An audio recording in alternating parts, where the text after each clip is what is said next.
لفریقا یلوون، قین پہ ادغام مع غنہ، ادغام کہتے ہیں ملانے کو، کس کو ملا رہے ہیں آپ؟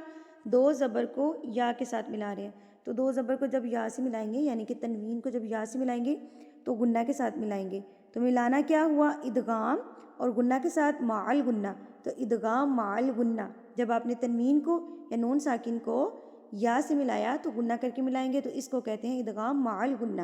یلوون، واو کے اوپر الٹا پیش ہے، تو الٹا پیش کو بھی آپ نے ایک حرکت کے برابر لمبا کر کے پڑھنا ہوتا ہے۔ السلام علیکم ورحمۃ اللہ وبرکاتہ، میں نیم از حافظ آمنہ اسلم۔ آج کا ہمارا سبق ہے سبق نمبر 23، تجوید القرآن کلاس میں آپ کا خیر مقدم ہے۔ آج کے ہمارے قرآن سبق ہے سبق نمبر 23، پارہ نمبر 3، سورہ آل عمران، آیت نمبر ہے ہماری 78۔ سبق کا آغاز کرتے ہیں۔ اعوذ باللہ من الشیطان الرجیم، بسم اللہ الرحمن الرحیم۔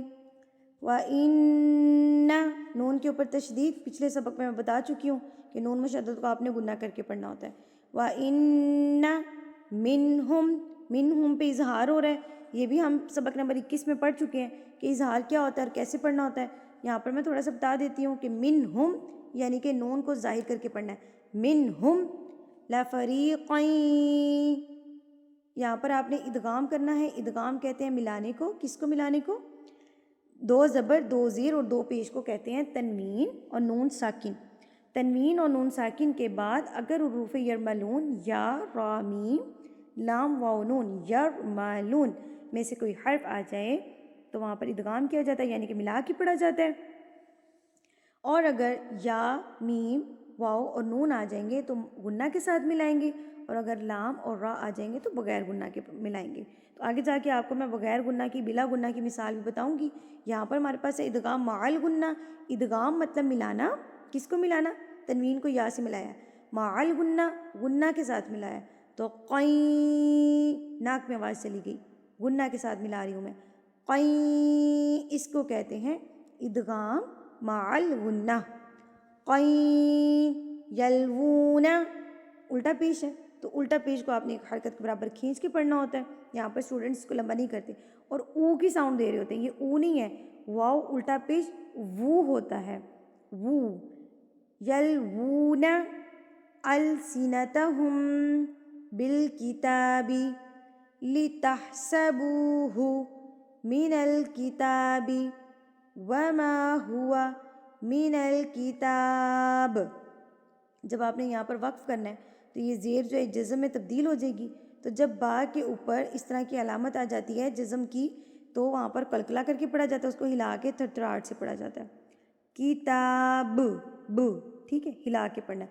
کتاب پہ آواز کو روک نہیں لینا، کتاب نہیں کہنا، یہ کتاب نہیں ہے لفظ، کتاب۔ وَيَقُولُونَ هُوَ مِنْ عِنْدِ اللَّهِ، اللہ سے پہلے اگر زیر ہو تو اللہ باریک پڑھا جاتا ہے، دِلّہ نہیں کہنا، دِلّہ غلط ہو جائے گا، دِلّہ۔ عین پہ اکفا کر رہے ہیں آپ، اکفا کے بعد آپ اللہ سے ملا رہے ہیں دال کو، تو دال کے نیچے زیر ہے تو اللہ باریک پڑھا جائے گا، عند اللہ وما ہوا من عند اللہ۔ اب یہاں پر سوال اسٹوڈنٹس کے ذہن میں آ رہا ہوگا کہ اکفا کیا ہوتا ہے؟ اکفا کہتے ہیں چھپانے کو۔ سبق نمبر 21 میں میں سارے رولز پڑھا چکی ہوں، یہاں پہ میں دوبارہ بتا دیتی ہوں۔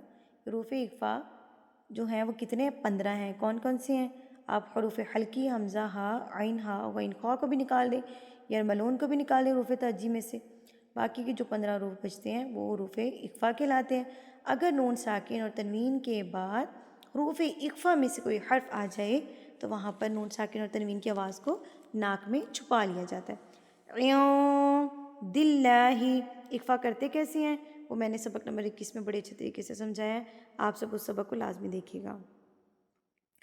وَيَقُولُونَ عَلَى اللَّهِ، یہاں پر اللہ پر پڑھا جائے گا کیونکہ اللہ سے پہلے زبر آ گیا ہے، اللہ سے پہلے زبر ہوگی تو اللہ پر یعنی کہ موٹا پڑھا جائے گا۔ عَلَى اللَّهِ الْكَذِبَ وَهُمْ يَعْلَمُونَ مَا كَانَ لِبَشَرٍ أَن يُؤْتِيَهُ اللَّهُ الْكِتَابَ۔ اب یہ پچھلے سبق میں نے بتایا تھا، یہاں پر ہمارے اسٹوڈنٹ بڑے کنفیوز ہو جاتے ہیں کہ یہ کیا ہے. حمزہ کے اوپر جب آپ کو اس طرح کی علامت نظر آ جائے یا الف کے اوپر، الف نہیں ہے بہرحال یہ ہے، یہ بھی حمزہ ہی، لیکن میں سمجھانے کے لیے بتا رہی ہوں، ہمارے اسٹوڈنٹ کو سمجھ نہیں آتی. اگر آپ کو الف یا حمزہ کے اوپر اس طرح کی علامت نظر آ جائے تو اس سے پہلے والے حرف کو آپ نے جھٹکا دے دینا ہے. یعنی کہ اس حمزہ سے پہلے یا ہے نا، تو یا کو آپ جھٹکا دیں گے، یو یو تیا اللہ الکتاب والحکم والنبوۃ ثم یقول للناس کونوا عبادا لی من دون اللہ ولکن کونوا ربانیین. را کے اوپر زبر تو را پور موٹا پڑا جائے گا. ربانیین بما کنتم تعلمون الکتاب وبما کنتم تدرسون. دال پر قلقلہ کیا جاتا ہے. اگلے سبق میں انشاءاللہ میں آپ کو قلقلہ بھی جو ہے نا وہ اچھے سے سمجھاؤں گی، تاکہ آپ لوگوں کو یہ جو کنفیوژن ہے نا قلقلہ والی وہ بھی نکل جائے گی انشاءاللہ. سبق نمبر 24 میں ہم قلقلہ کو پڑھیں گے. تد پہ یہاں پر فی الحال آپ نے اس کو قلقلہ کر کے پڑھنا ہے، اس کو ہلا کے پڑھنا ہے تھرتھراٹ سے. تد تد رسون ولا یا. اب میں نے پیچھے وہ حمزہ والا سکھایا تھا کہ حمزہ کے اوپر تھی تو ہم نے یؤتیہ اللہ پڑھا تھا. اب یہاں پر حمزہ کے اوپر الف کے اوپر اس طرح کی علامت آپ کو دکھ رہی ہے، تو یہاں پر بھی آپ یا کو جھٹکا دے کے پڑھیں گے.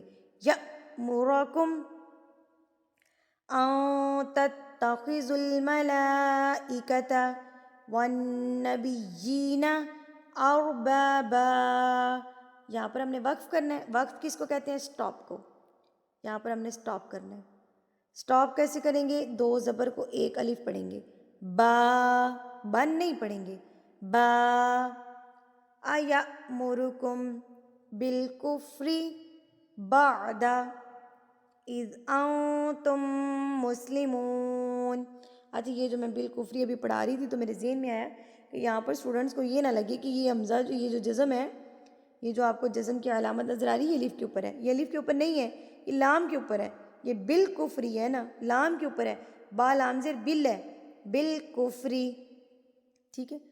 بعد اذ انتم مسلمون. آیت نمبر 80 تک ہمارا مکمل ہو چکا ہے سبق. اگلے سبق تک کے لیے مجھے اجازت دیجیے. اگر آپ نے میرے چینل کو سبسکرائب نہیں کیا تو میرے چینل کو سبسکرائب کیجیے، میرے چینل کو سپورٹ کیجیے. اللہ تعالیٰ آپ سب کا قرآن مجید پڑھنا اور پڑھانا قبول و منظور فرمائے، آپ کو رمضان کی برکات سے نوازے. وآخر دعوانا الحمد للہ رب العالمین. السلام علیکم ورحمۃ اللہ وبرکاتہ.